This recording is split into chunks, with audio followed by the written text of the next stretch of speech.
Good day, ladies and gentlemen. This is Sunny of Sunrise 75 Channel, the home of educational and positive videos. At mga ilang araw na ang nakalipas mula nang dumaan si Bagyong Uwan. Ayan, bakit ko nababanggit yan? Nais kong magpasalamat sa, of course, sa lahat ng mga nanalangin at sa mga kasamahan ko, no?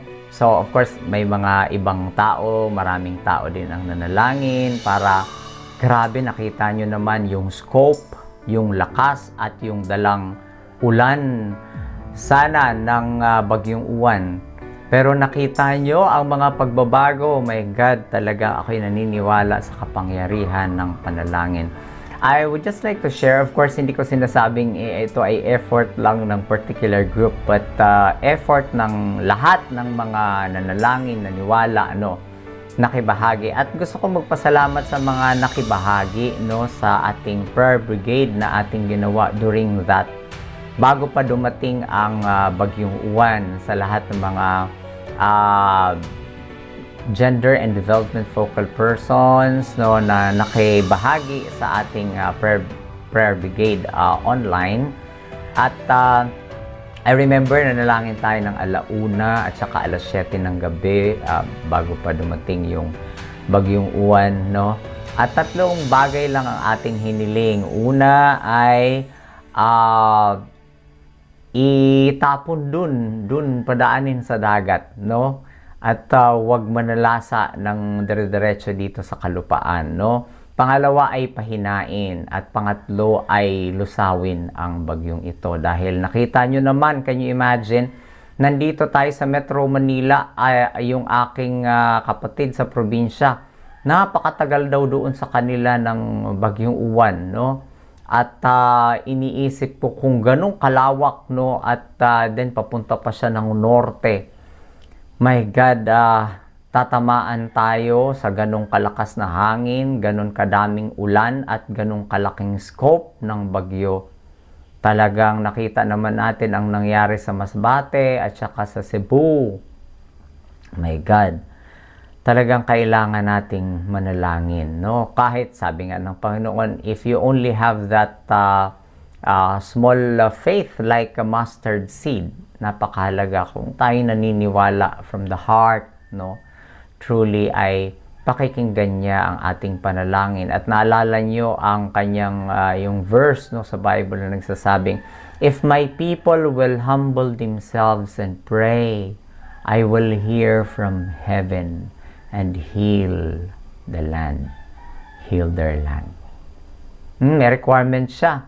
If my people will humble themselves and pray, if they seek my face and humble themselves and turn from their wicked ways, I will hear from heaven, forgive their sin.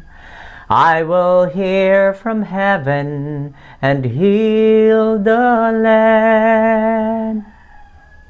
Yan. So if we only have that, lagi nating tatandaan sa gitna ng ligalig ng daigdig, still God is in control. Kailangan lang nating maniwala at manalig sa Kanya.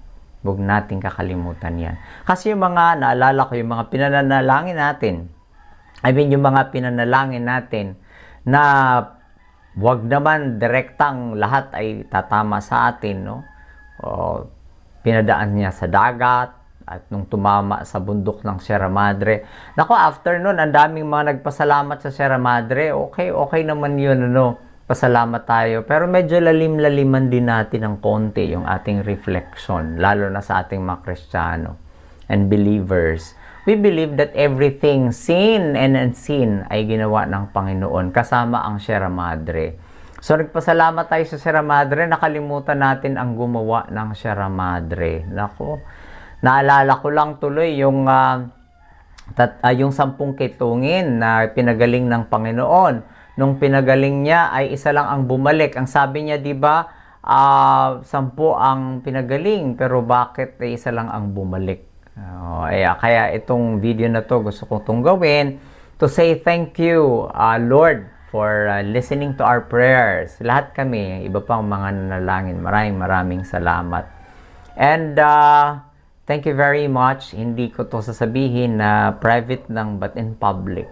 To really thank the Lord kasi nga ang mga pagsagot ng Panginoon sa ating mga panalangin ay dapat binabahagi natin sa iba. Makatulong din tayo sa paniniwala for the faith of other people to grow. Yan. Yung mga mabubuting ginagawa sa atin ng Panginoon ay hindi lang yan ginagawa ng Panginoon para sa atin. But we can also use that, share that, so that others' faith may also grow in the Lord. That there is God who controls the universe beyond our human understanding. Ayan. At alamin pa natin, kilalanin pa natin ang ating Panginoon.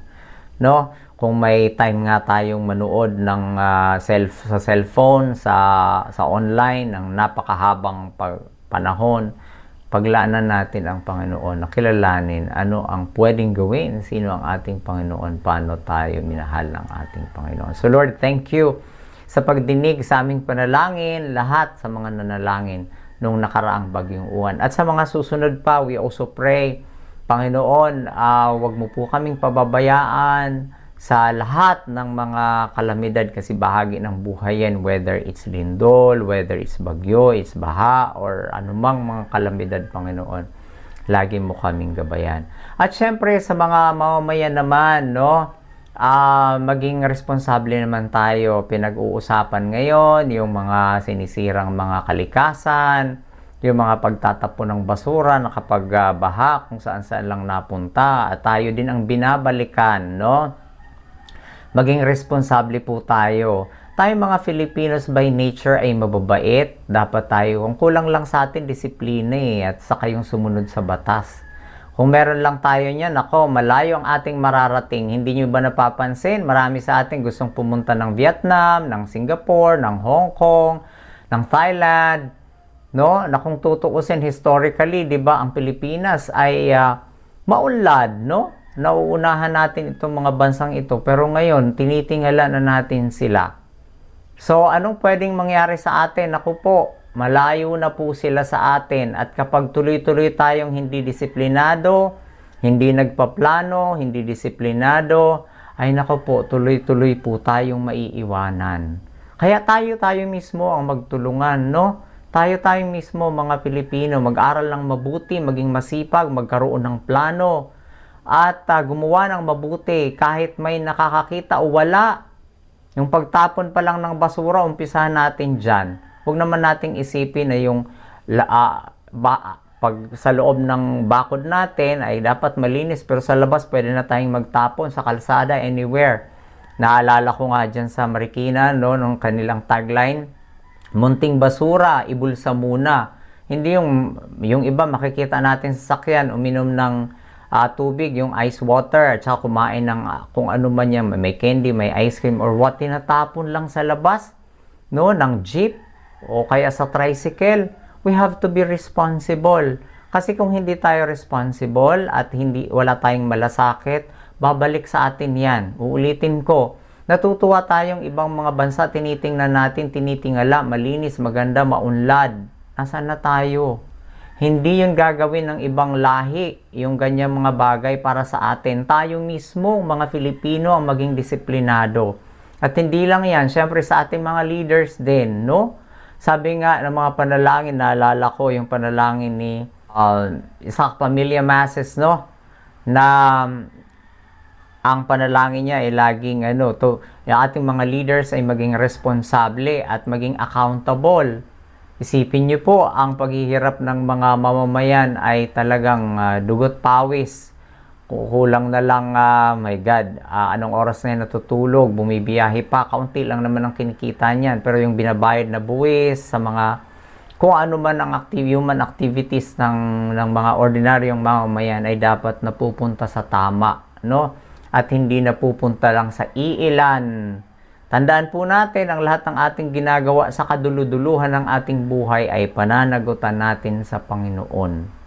That's why whether we are ordinary people or we are leaders, more importantly, Mas malaki ang inyong responsibilidad sa mga leaders, no? Dahil binigyan kayo ng pagkakataon ng Panginoon na makapag-lead, makapamuno. At hindi lang yon para gamitin pagdesisyonan ng resources ng ating bansa. Gamitin natin sa tama dahil sa kahuli-hulihan ng lahat talagang sisingilin tayo sa pagharap natin sa Panginoon. So Lord, thank you sa iyong intervention sa Bagyong Uwan at sa ating mga leaders, no? Let's be responsible and be accountable. Huwag nating salaulain, lalo na ang pera ng bayan, gamitin natin ng tama, At hindi lang dapat sa DPWH, sa iba pang mga ahensya ng gobyerno. Maraming salamat sa ating Pangulo. Tingnan din yan, kasi baka marami, kumbaga yung balde, nilagyan mo ng tubig, baka marami pa dyang ibang butas. Nako, habang tuloy-tuloy yan may butas, talagang matutuyo ang balde, ang kaba ng bayan. Dapat nagagamit yan sa mga programa, sa proyekto, sa activities at naibabalik sa tao upang mapagaan ang buhay ng tao, umunlad at tayo bilang isang bansa ay umunlad. Magtulungan tayo. This is Sunny of Sunrise 75 Channel. Thank you and see you in my next vlog.